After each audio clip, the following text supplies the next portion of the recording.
Hi, everyone. I'm going to read journal number 57 today.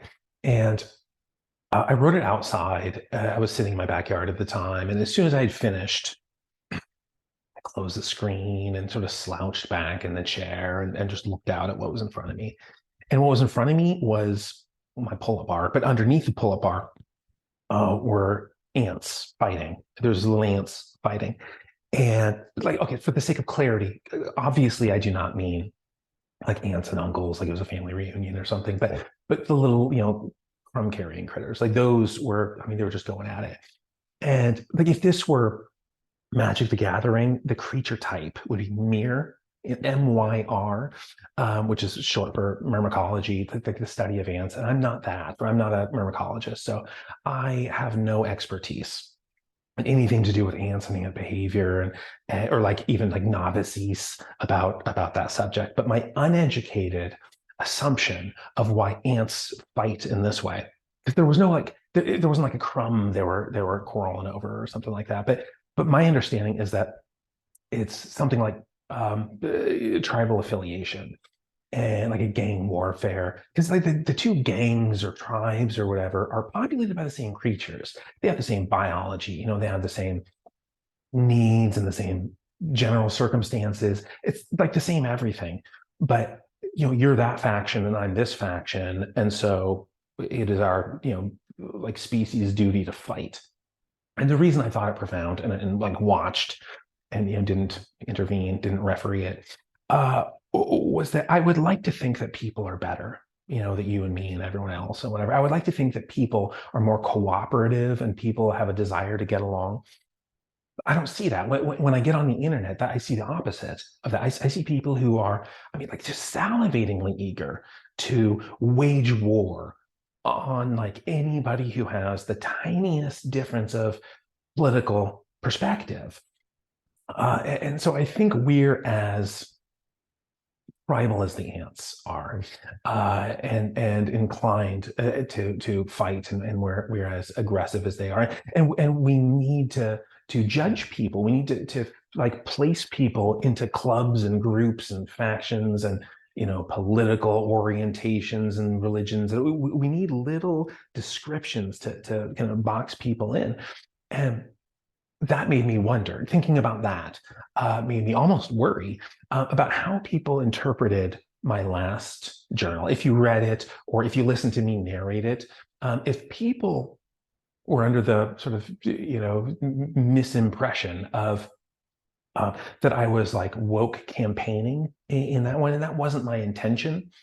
Even if it sounded like it, that wasn't my intention. In part, it's a matter of nomenclature. Um, this is easy to do with like sports teams. Their name, every team and band and organization has a name. And I don't watch sports, but I'm capable of appreciating, what a team name is good and, effective, and when one is corny. So good ones. I think like the Texas Rangers, if you're in Texas and it's a team and stuff, that's good. San Diego Padres, I love that one. The best, I think my favorite, not like my team, it's like that I follow that team stuff, but just as a name, the Milwaukee Brewers. It's so good. That one's so we're gonna end with a so good. Um, Corny and like bad and like we like creepy or whatever. Like I think the worst one might be not the worst, but among like the most popular among the corny ones, I would say is the LA Lakers. Because like go look at Google Earth. I mean, just zoom in on LA and what lake are we talking about? Yeah, I see a little reservoir, like a little tiny reservoir here, and well, where's the lake? Like, and like, even if I get it that it came from Minnesota and like, land of 10,000 lakes or whatever it is, but even there, I just think it's a corny name because, like, what is it, trout or something? I don't even know what a lake, maybe it's a boat. I don't know what it even is, and it doesn't characterize, grown-ups playing with inflated balls at all. I just don't. It doesn't make like. So I think that one's corny. And woke, as in like he's woke or whatever, that to me seems even cornier as a matter of grammar. It just sounds like people don't know how to conjugate their verbs, right? And if you can't get the grammar right, I am skeptical about harder thoughts of philosophy and things like I think the greatest example of of like American history would be the Confederate States. Like, you mean confederated states? So like, you couldn't get the grammar right, and obviously your priorities were even wronger than grammar.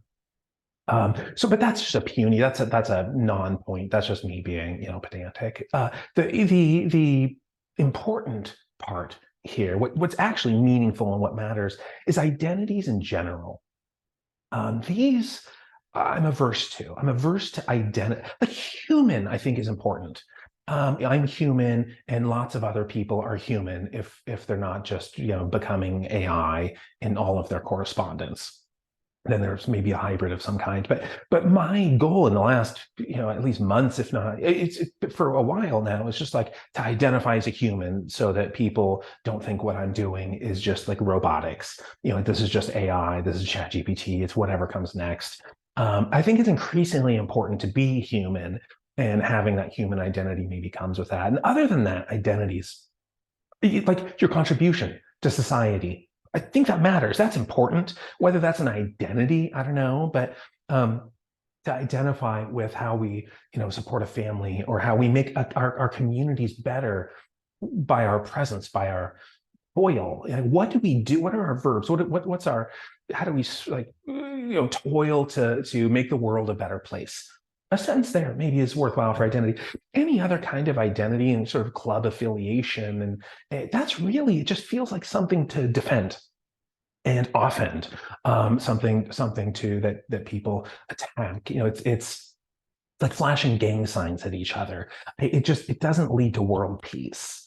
I don't see it leading to world peace. What I think does, what I think is valuable as a behavior, is conversation. That's why I became a professor, because I think in an unheated environment, handling difficult concepts of any kind, whatever field you happen to go into, without considering contrasting views justly, weighing them on the merits, and I think that makes us smarter. I think that we get along that way. I think that's the road to progress.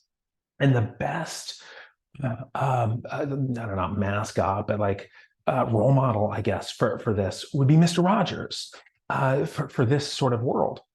And I mean, I honestly think, and this isn't coming from a place of jest, I honestly think we need National Mr. Rogers Day. Maybe not like international, because nobody in the other parts of the world have any idea what's going on. But in the US, just shut everything down. We have so many holidays, and I don't know what half of them are, and I think most people don't. To replace one of those, of the pointless ones, with National Mr. Rogers Day. Shut everything down. The banks, don't shut down like hospitals or like grocery store, whatever.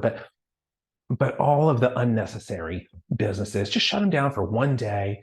On the internet, get rid of all social networking. Like, we, we've interrupted your normally scheduled programming for this important message. Want to have one of those statements, and just stream Mr. Rogers for 24 hours for that day, and to celebrate the holiday. What I would do, and like the people who buy in, you get like that little like tiny plastic container of applesauce and a graham cracker, or maybe it's like a Dixie cup of milk, or like a string cheese or something, and you sit down cross-legged and you just watch Mr. Rogers for as many hours as you can, until your eyes burn.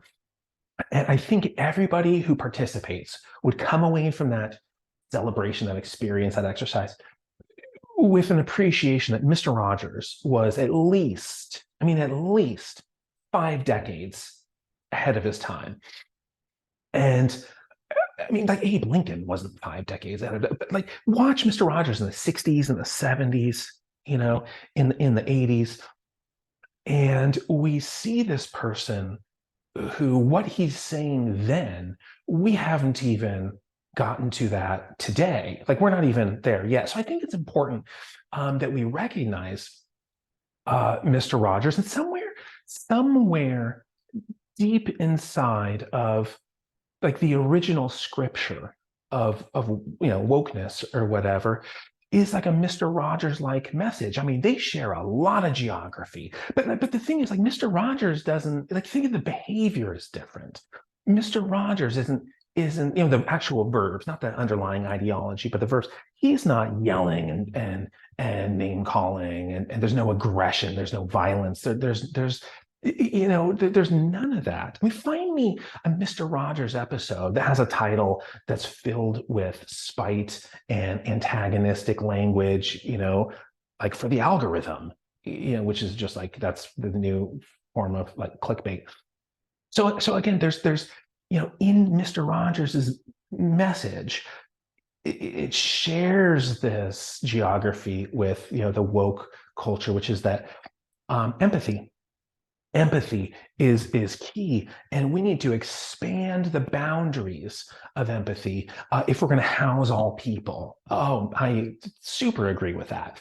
But I mean, the amount of energy people put into violence, okay, against like the puniest of disputes. I mean, nobody is out there canceling the Uday Husseins of the world. I've talked about this before. We love murderers, and we love, I don't know, like, mafia lords, and oh, we put the spotlight on them. Nobody cancels that.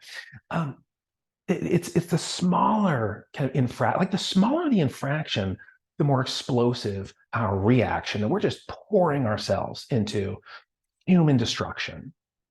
I mean, that's what cancellation aspires to be, is human destruction. It's just the most vicious behavior of destruction we've come up with so far, and it solves nothing. I'm sure you've noticed.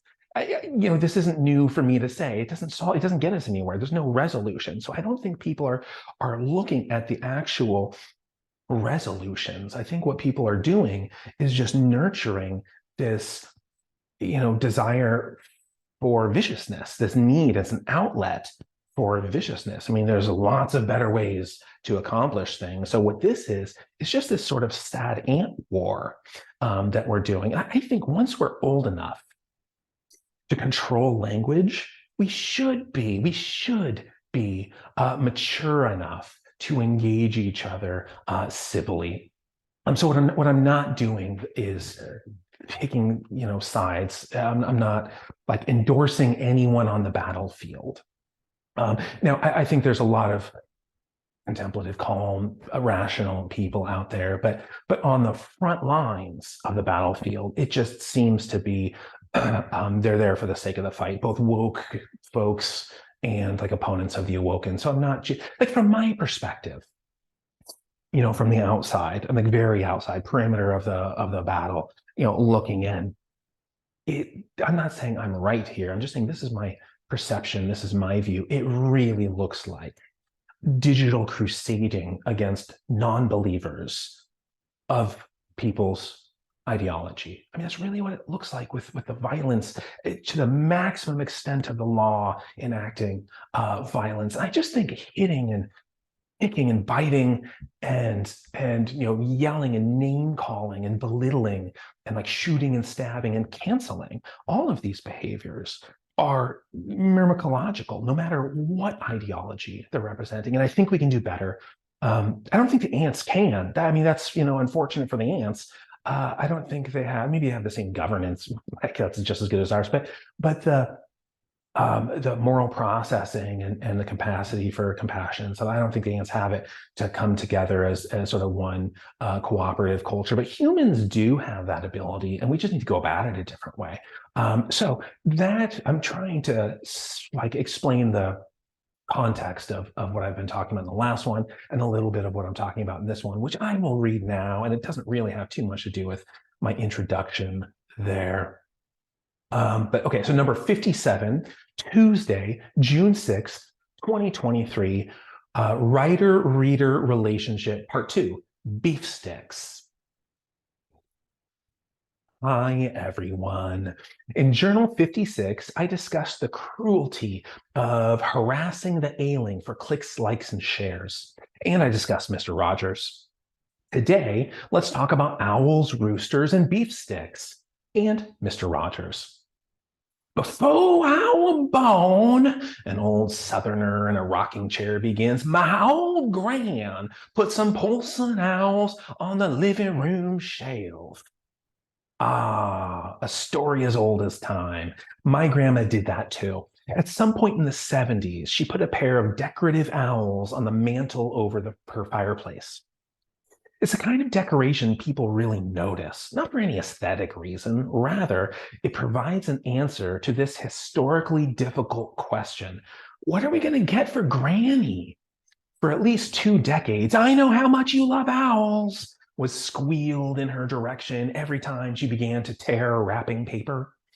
Christmases, birthdays, celebrations of any kind. You're going to love these salt and pepper shakers.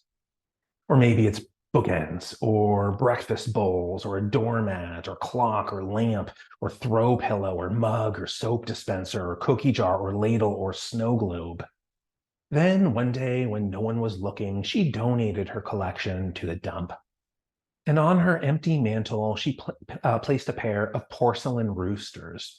The bombardment resumed, only the ammunition had changed. I know how much you love porcelain roosters.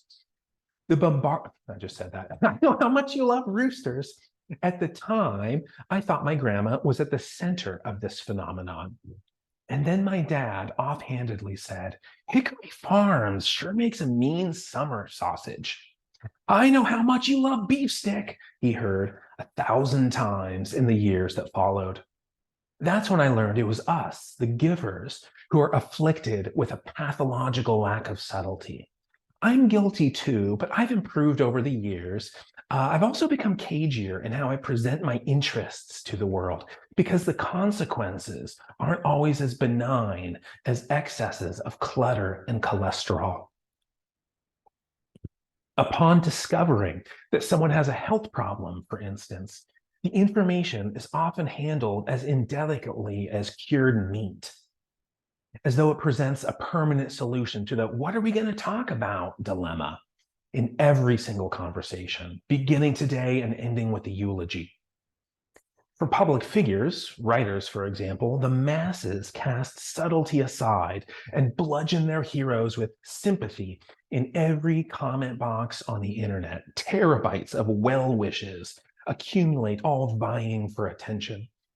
It's worth reflecting on the goal of this behavior. If wellness is genuinely wished, besieging people with reminders of their hardship is unlikely to soften any such ship. As everyone already knows, imagine you're at Albertsons waiting in the deli line and a purple-hearted veteran wheels his chair up behind you. Do you turn around and clobber him with comments about war? I once seen a bullet crack a knee like an egg. Or interrogate him on the particulars of his injury? I bet you's feeling the sting of the ghost in that there phantom limb. How's about you describe it? Unless you're a ruthless sadist, your conscience stops you from torturing him in that way. And yet that's precisely what the public does to public figures, writers, for example. Why? For attention. We cry for it like a shrieking babe. Except instead of milk, it's the spotlight we want. Unsatisfied with our seats in life's audience, we hoot and holler, hoping to be noticed by the recipient of our crassness. The writer, for example. At the start of every episode of Mr. Rogers' Neighborhood, the first thing he did was change his attire out of his jacket and dress shoes and into his sweater and sneakers, while singing about neighborly conduct. The second thing he did was present a real-world topic. Often, after admitting limitations in his knowledge, he would go meet people, ask them questions, learn from them. And by the end of the episode, he had changed his understanding as calmly and merrily as he changed his clothes. If only there were an episode in which he explored human dependency on spotlights and beef sticks. Okay, so that's number 57. I got carried away when I was writing this one. At the end of it, I mean, it was over 2 pages long. And in this journal, I have this 1-page limit for all of them. So I started trying to slender it up for swimwear. And in the trimmings, the ending, the Mr. Rogers bit lost, most of its bulk. I hope it still landed. I hope it still communicated its message. I also cut the entire deli scene. And there was this huge, like multi-paragraph deli scene where the guy, he has some more perhaps insensitive words to the veteran. And then he goes up to the stand and he buys his potato salad for the 4th of July party, and then goes out to the parking lot to the fireworks stand and buys a bunch of exploding paper just to torment even more veterans, their PTSD, and in the name of like consumer fun. And so there's a lot of thoughtless behaviors that we all do that's worth assigning some thought to. I did retain my clumsy attempt at like a Forrest Gumpian kind of dialect, but I got rid of all the character development and the character description of him. So it feels like it's out of nowhere, which I think enhances the essay. But so anyway, as soon as I just cut, and then as soon as I got my signature on that first page, I'm done. I exported it. I saw the ants. But I'm going to read something in just a minute, another essay or parts of it from a different journal, a journal that has longer than there's no page limit for this one. It's called In Sickness is what this journal is. And it's relevant to what I'm talking about. I started that one in 2016. I don't write in it as much anymore. And it's a bunch of diaries and essays on health and failing health and healthcare, and really it's like navigating just a broken medical system. It's not broken for everything. Let's be fair to people who need stitches, the physicians, doing this stuff. And if you break a bone, if you have an infection, need antibiotics, there's a lot of things that the kind of hospital system and medical care is really effective at. But if you have something serious, something uncommon, especially, something rare, let's put it in like vehicular terms, like automotive terms.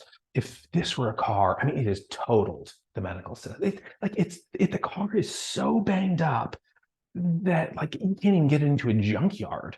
And yet we're just driving it, whether it's hospital administration or physicians, we're just driving this total system down the road, pretending like it doesn't endanger, everyone alive. Clearly, I have strong thoughts on this, and that's a totally different journal in which I sort of broadcast them. I don't post them all online for a lot of reasons. Maybe 1 out of 10 I post online, mostly because of my privacy. But I'm going to read part of one of them. And I'm explaining the reason I had to stop answering phone calls for, half a year. I just couldn't do it because every time the phone rang, like at least once a day, someone's like, "How's the health?" People just pry and pry, and I just had to stop answering my phone. Now, if I bring up my health, if I, like I'm doing now and like I've done in the past year, if I bring it up, that means that it's like have enough, like I'm feeling emotionally stout enough to grapple with the dread that arrives in tandem with that. But when other people bring up my health, I'm not prepared for it. And the phone rings. How's the health? Like that stuff. That is a blitz into my unprepared like if I'm talking, if we're having this conversation, maybe I'm looking this way, chatting with somebody, my wife is right there, wave, she's smiling back, and someone comes up and just slugs me in like a relaxed stomach. That's as aggressive. I receive that just as painful. That's actually preferable. I would rather have that happen. And so that's what it felt like when people kept calling me, multiple times a day and just like interrogating me out of like weird reasons. And I could, my explanations of please stop this weren't working. And so I just stopped answering the phone pretty much altogether for like half a year. And then eventually, in this moment of emotional sturdiness, I sent out a couple of emails explaining the situation. And I'm going to read one of those. It's totally anonymous. There's no way anyone would know who I'm talking about or who I'm talking to in this. But I think it gives insight. I think these words give insight into something that people don't really know about. And that's at least my psychology on this matter. And everyone I've ever met because I'm not unique in the extent of my illness and suffering and experience in life. I'm not unique. There's lots of people. There's lots of me's in the world, and all of the me's that I've met who share my circumstances of some sort or another, share my sentiment here. I'm not saying this is like a universal law, but I think it's common enough to warrant like inclusion in that collection of behaviors that's receding that we call common courtesy. And so that's why I'm reading this, is to give some insight, some perspective. Share it. Okay. So this is an email I sent an anonymous person. I feel like I owe you an explanation for my disappearance. I don't want you to think it has anything to do with my affection for you. That I have and always will. I'm just trying to cope with a terrible illness. I've been dealing with excruciating pain and disability for over 6 years now. One day for every week I've been alive has been spent in fear and agony. My life is defined by suffering. And then there's a paragraph that I'm removing here because I explain how this came to me by what I'll call like a litigious, mega wealthy. I have no recourse. And I don't want to acknowledge that. So the people in my community did not behave in this way. So they asked, why aren't you answering my calls? I'm not the one who ruined your life. The problem is most people have no idea the extent of the harm that was done to me. They see me for an hour doing my best to perform, and they think that's me all the time. They don't see the next 3 days of incapacitated agony.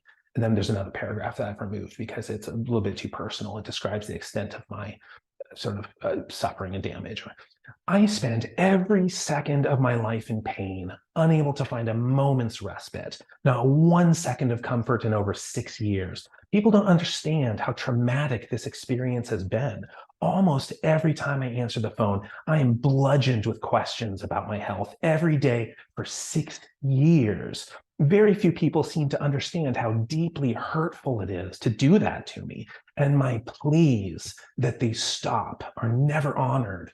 So I stopped answering the phone instead. I just can't bear having my most traumatic experience resurface daily.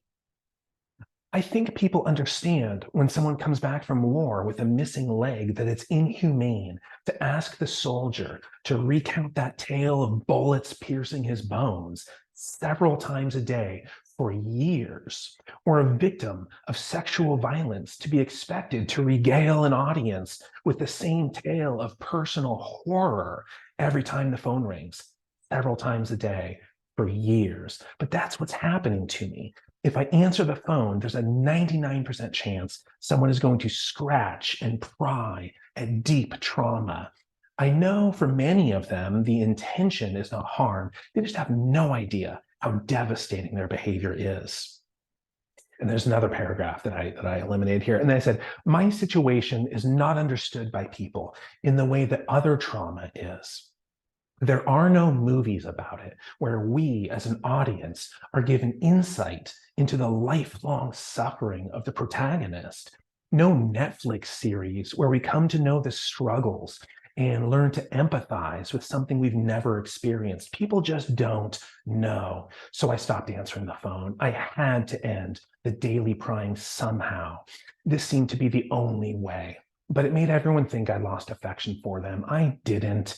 I hope this email, my effort to thoroughly explain the situation, is received as evidence of my affection because it means I want you in my life. I just need our correspondence to change for that to happen. This is difficult for me to even read right now. You can probably tell.